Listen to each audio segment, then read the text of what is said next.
edukasyon. Candon City Division, tara na!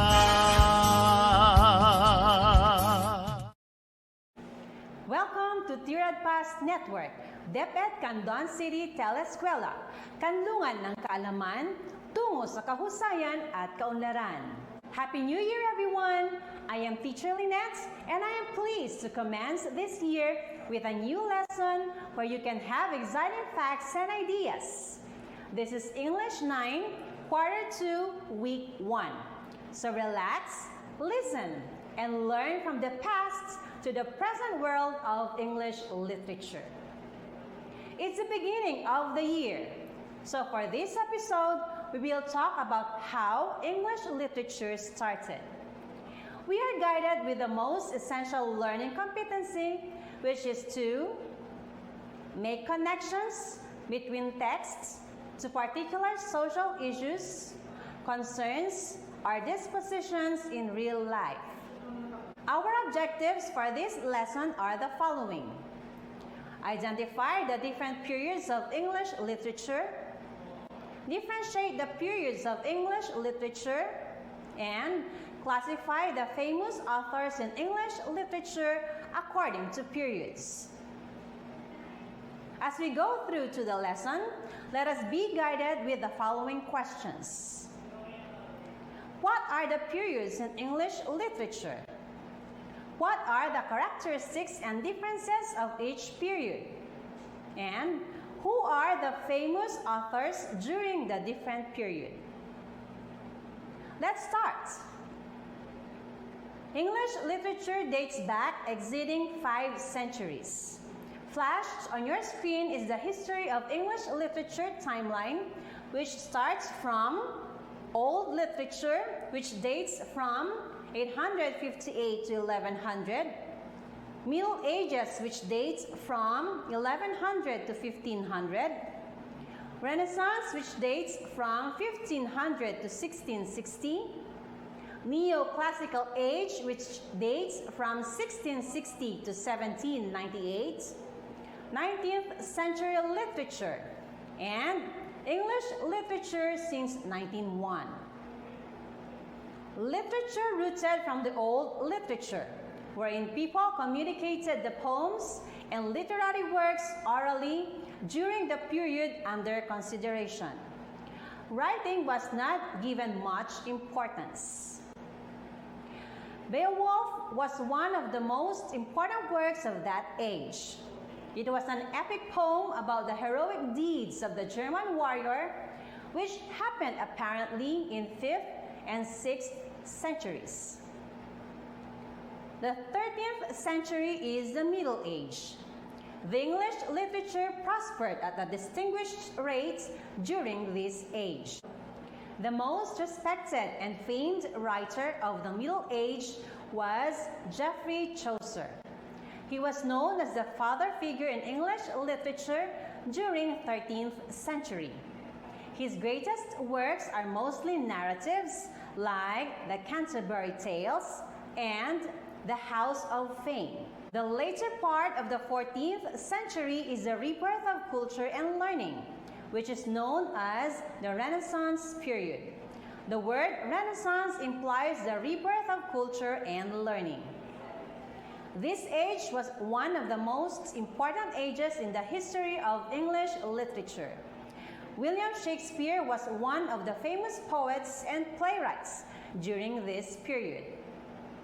Furthermore, this period opened schools everywhere, and reading and writing were no longer restricted to the noblemen and the priests. Schools were open to all.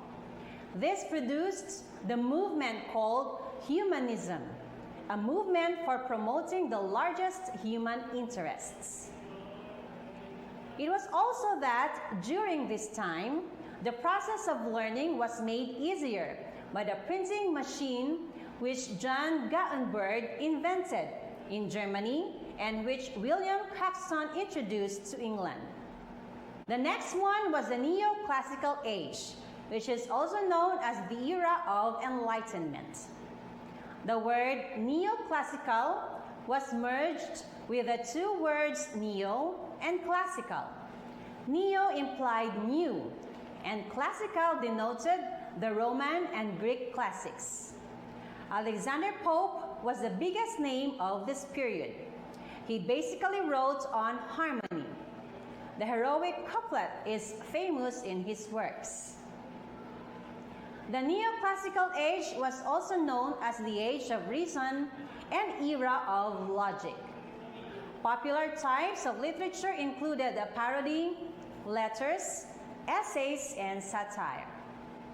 Having good manners and doing the right thing to the public were essential too in this era. The 19th century literature was merged with three ages.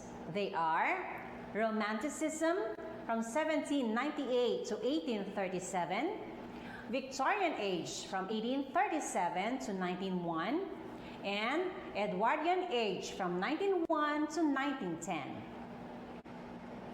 Romanticism highly valued individual achievements. Many of the Romantic writers believed that people, regardless of wealth or social class, must be able to appreciate arts and literature.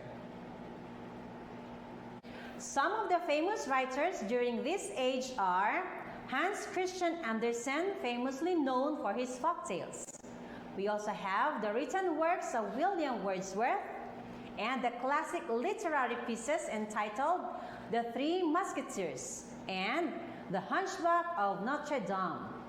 We also include the famous poets of this period like John Keats, William Blake, William Wordsworth, Thomas Gray.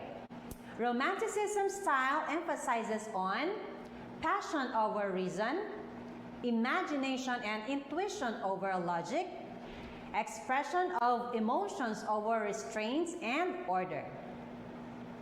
Next to Romanticism is the Victorian period, which was a time of contradiction, often referred to as the Victorian Compromise. The two contradictions are namely, there were differences between science and religion. Various conflicts arose due to these differences. Secondly, the poor started to become poorer and the rich started to become richer. The Victorian era was also thought to be a time of rigid morals and repressed sexuality. Reading became a new pastime because some theater was regarded as immoral. Charles Darwin wrote The Origin of the Species and was also known as the father of evolution during the Victorian period. Famous writers during this era were Robert Browning for his My Last Duchess, Charlotte Bronte for her Jane Eyre, Oscar Wilde for his play The Importance of Being Earnest, Charles Darwin for his Origin of Species. The Victorian period was the first in history where children were targeted as readers, so literature became a popular way to teach children lessons and morals. After the Victorian period was the Edwardian period. In this era, the women's status in this society seemed to increase. Science and technology were also developed. Wright brothers invented the first airplane during that time. The end of the Edwardian era was the start of the Modernism period, which dates back from 1901 to 1939. During this time, literature from various parts of the world started spreading. New writers were trying to impersonate the glory of British writers. Women at the time were suppressed in the literary sense. They were not allowed to write freely. And at present, we are at the postmodernism period from 1940 to the 21st century. In postmodernism, basically the history of English literature of 5 geolocations are being studied. They are African, Australian, Canadian, Caribbean, and Indian literature. Across ages, Literature focuses mainly on the social issues, concerns, and disposition. And the world continues to age. Issues, concerns, and dispositions of people continue to become the topic of literature. Take a look at this comparison. Modernism was influenced by the First World War, while postmodernism was influenced by World War II. Modernism was based on rational and logical thinking, while postmodernism is based on unscientific, irrational, and rejected logical thinking. In terms of styles, modernism rejected the conventional styles of prose and poetry, while postmodernism deliberately used a mixture of conventional styles. And we are done with the history of English literature. As we proceed, let us review our English history timeline. It all started in the old literature, wherein literature was transmitted orally and writing was not that important. Beowulf was the most important piece during the old literature. Going to Middle Ages, where Geoffrey Chaucer was named as the father of English literature and collected the Canterbury Tales. Renaissance was the rebirth of learning and humanism movement. William Shakespeare belongs to this period. Neoclassical age is the era of enlightenment, and Alexander Pope was truly known for his heroic couplets in this age. The 19th century has three merged ages: Romanticism, the Victorian, and Edwardian era. English literature since 1901 was influenced by the world wars, and as the world continues to age, issues, concerns, and dispositions of people continue to become the topic of literature. It's quiz time! Let's have this memory check. Identify what is asked in the questions. We have 2 activities for today, so let's check whether you have understood the lesson or not. Directions. Identify the best answer for each item and select from the choices provided. You are given 5 seconds to answer each item. Number 1. In what way do the works in the old literature communicated? Through oral tradition, through the print media, through the social media, or through the written medium?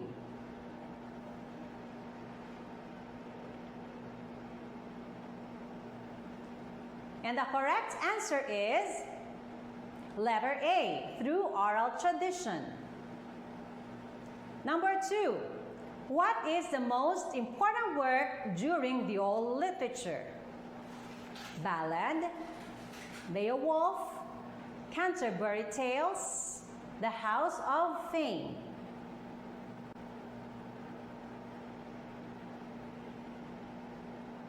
And the correct answer is letter B, Beowulf. Very good. Number 3. Who was the most famous writer during the Middle Age? Geoffrey Chaucer, John Gutenberg, Queen Victoria, or William Caxton?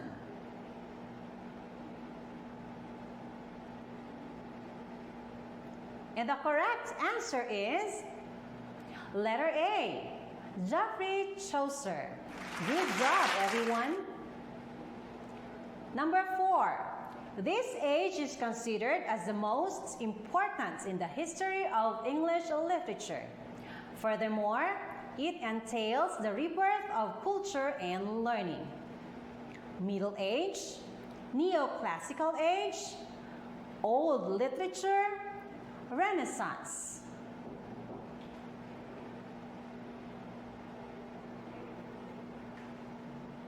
And the correct answer is letter D, Renaissance.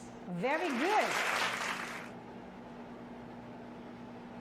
This age produced the fullest and freshest lyrical outbursts in the history of English literature. Middle Age, Neoclassical Age, Old Literature, Renaissance.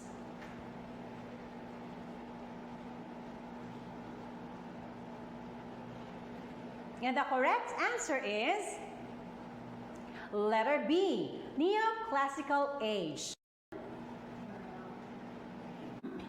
Good job, everyone. Did you have a good score?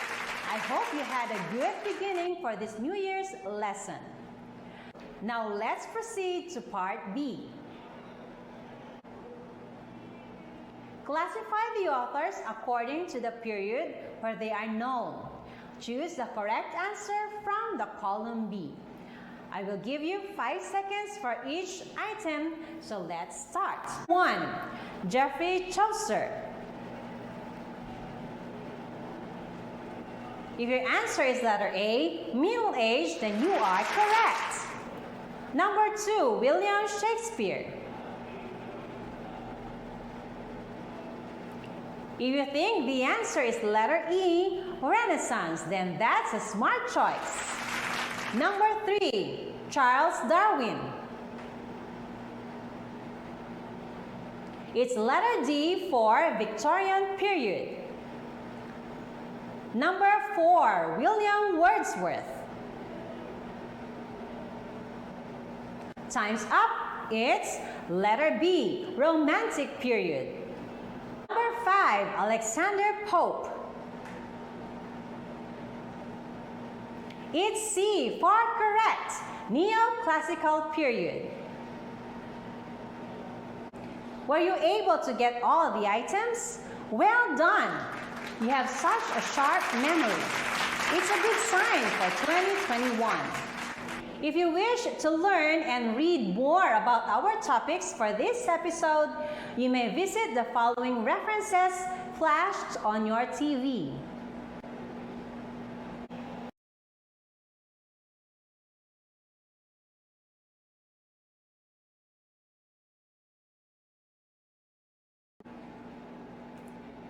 We are done. I hope everything was clear and understandable.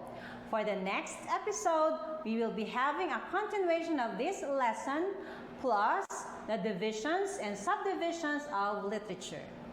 Be prepared as well, for we will be understanding texts connected to social issues, concerns, and dispositions in real life. Again, this is Teacher Lynette. Keep the fire of learning burning. See you again, and thank you very much for watching and listening.